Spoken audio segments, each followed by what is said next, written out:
मेरा नाम रशीद आफाक है। पेशावर का मकामी सहाफ़ियों खैबर न्यूज़ से मेरा ताल्लुक़ है। सबसे मुतासिर भी अफ़गानिस्तान के हवाले से जो सुबह होता है वो हमारा ही सुबह है, खैबर पख्तूनख्वा है।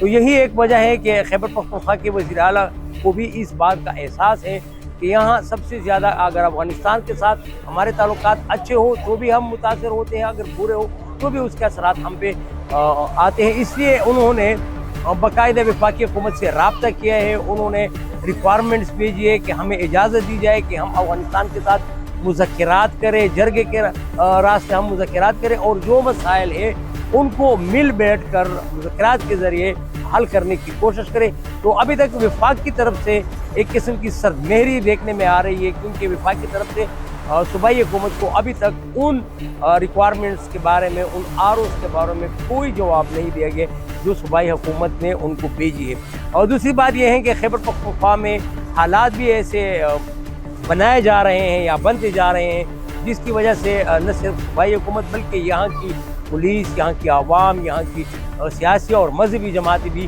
मुतासर हो रही है। तो बात हद से ज़्यादा बढ़ने जा रही है। इसलिए सूबाई हुकूमत को ये एहसास है कि जितना जल्द हो सके अफ़गानिस्तान के साथ हमारे जो मसाइल है, जो पेंडिंग के, जो मुज़ाकरात के ज़रिए हल होने चाहिए, उनको जल्द अज जल्द हल होना चाहिए।